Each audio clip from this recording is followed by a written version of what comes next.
বিয়ার আগে মেয়েগুলা hill hill জুতা পরে কোমরটাকে বাঁকায় বাঁকায় হাঁটবে যাতে ছেলেগুলা তাকায়। আর বিয়ার পরও কোমর বাঁকায় বাঁকায় হাঁটে। কি ভাবছো আমি বলবো বিয়ার পর হাঁটে না?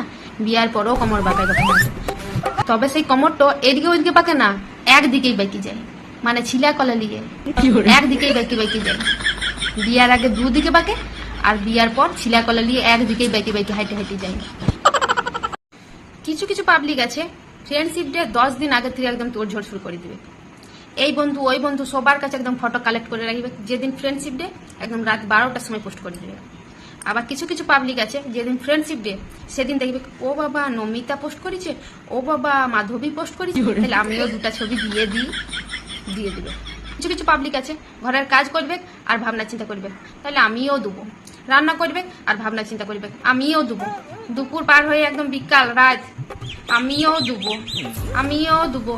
চিন্তা করতে করতে 11টা বেজে যাবে, মাত্র 1 ঘন্টা আছে। তখন ছিলাপিলা ঘুমাইছে, একদম ফ্রি টাইম হয়েছে, তখন করবে পোস্ট। নিজে তো কনফিউজ হবে কে, তারপরের দিন লোকও কনফিউজ হয়ে যাবে যে আজকে ফ্রেন্ডশিপ ডে না কালকে পিরাইছে। সে লেদ ঘর পাবলিক হলাম আমি সবার পোস্ট গুলা দেখেলি নি। রাত 11টা যখন বাজে তখন ভাবি না এবারে করাটা দরকার, তখন পোস্ট করি। গিয়েছিলাম শপিং করতে, নিয়ে অনেকগুলো শাড়ি কিনে নিয়ে এসেছি। এসে পরে বরকে দেখাচ্ছি, তখন বলছে মুখটা তো এমন করে ফুলে গেল, নিয়ে বলছে এতগুলো শাড়ি, তোমার কি শাড়ি নাই নাকি? আলমারি ভর্তি শাড়ি আছে, আবার শাড়ি কিনে নিয়ে চলে এলে। তা আমি বলি আমার জন্য নাকি? একটি মাত্র আমার জন্যে, আর বাকি গেলা একজন যে থালা ধুই তার জন্যে, একজন যে ঝাড়ু দেয় তার জন্য, একজন যে ঘর মুছে তার জন্য, একজন যে রান্না করে তার জন্য। তো বলছে এগুলো তো তুমিই করো। তো বলি আলাদা যদি লোক থাকতো তো তুমি দিতে নাই নাকি? আমি করি বলি কি আমাকে দিবে নাই? আমাদের মেয়েদের সব থেকে বড় চিন্তা হলো যে আমাদের গোপনীয় কথা কাকে বলবো। যদি না বলতে পারি তাহলে তো ঢাক ঢোল হয়ে যাবে পেট্টো ফেপি। তারপর তো মাথায় চলে এলো বর, যে এমন একজন মানুষ কাউকে কিছু বলবে না। তুমি যতই যা কিছু বলে যাও, যত যার নিয়ে নিন্দা চর্চা সমস্ত কিছু তুমি করতে থাকো, কিন্তু এই মানুষটা কাউকে কিছু রটাবে না, কাউকে কিছু বলবে না। কারণ যে শুনবে কেই নাই সে বলবে কি, কিন্তু তোমার পেট টাকাটা তো কমে যাবে। এই মানুষটাকে তুমি যত ইচ্ছা তুমি বলতে থাকো, শুধু উত্তর পাবে হ্যাঁ হ্যাঁ, তার বেশি একটা কিছু উত্তর পাবে না।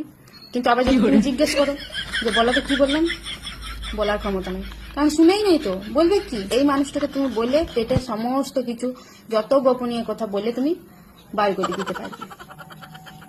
বলি গুগলকে যদি আমি পুরা কথাটা না বলি না, অর্ধেক বলি আর অর্ধেক মনের মধ্যে রাখি, তো গুগলও বুঝে যায় যে আমি কি বলতে চাইছি।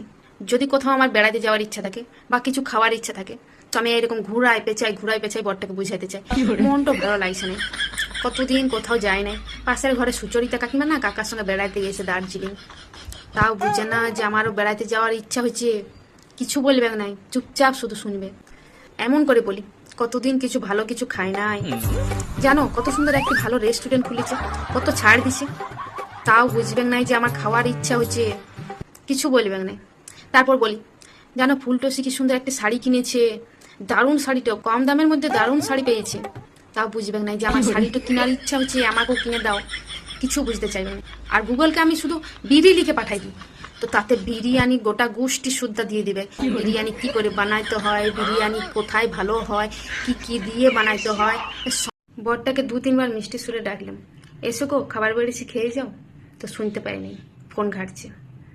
তারপর জোরে করে ডাকলাম, এসো গিলে যাও নিয়ে আমাকে উদ্ধার করো, তখন শুনতে পেয়ে গেছি। নিয়ে বলছে একটু তো ভালো করে বলতে পারো, তো আমিও করলাম। মাথায় একদম সোজাসুজি পড়ে দিল, হে পরমেশ্বর পতিদেব, আসুন খাবার গ্রহণ করুন, নিয়ে আমাকে ধন্য করুন। আমার কাছে চিন্তা আছে, মাথা ব্যথা আছে, কোমর ব্যথা আছে, হাইরানি আছে, থোকানি আছে।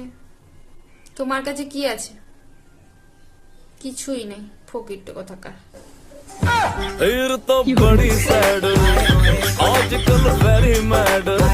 কেউ যদি আমাকে 5 মিনিটের জন্য ওয়াইফাইটা চালু করে দেয় না, তো তো আমার মনে হয় ওই 5 মিনিটটা আমার জীবনের সব থেকে মূল্যবান সময়। মানে গোটা দুনিয়ার যা আছে আমি সব ডাউনলোড করে দিই ওই 5 মিনিটের মধ্যে। সিনেমা, সিরিয়াল, তারপর যত পোস্ট আছে সব পোস্ট ওই 5 মিনিটের মধ্যে করে নিই। মানে ওই 5 মিনিটটা আমার জীবনের সব থেকে মূল্যবান সময়। কিন্তু দুঃখের বিষয় হলো এইটাই যে ওই 5 মিনিটের জন্য কেউ ওয়াইফাই আমাকে কেউ দিতে চায় না, শুধুমাত্র এই কাণ্ডের জন্য। ওইটাই সব থেকে বেশি দুঃখের বিষয়।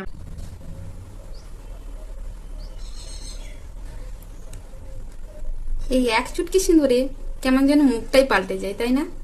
হুম, এক চুটকি সিঁদুরে শুধু মুখটা পাল্টায় না বুনতি, গোটা জীবনটা পাল্টে যায়। এই এক চুটকি সিঁদুরে গোটা জীবনটা লহডহ করে দেয়। এই এক চুটকি সিঁদুরে এত সুন্দর সুরেলি গলা থেকে ডাইরেক্ট হেডে গলায় পরিণত হয়ে যায়। আর এই এক চুটকি সিঁদুরে তুমি ছিলা গলা লিয়ার থেকে একদম ছিলা ছুচু করানো পর্যন্ত শিখে যায়। এই এক চুটকি সিঁদুরে রানীর থেকে ডাইরেক্ট চাকরানিতে পরিণত হয়ে যায়। এক চুটকি সিঁদুর কা কিমত তুম क्या জানো রমেশ বাবু? রমেশ বাবু কিছু জানে না, সব জানো তুমি। এই 100 সিন্দুর কা কিমত তুমি জানবে, রমেশ বাবু কি জানবে আবার?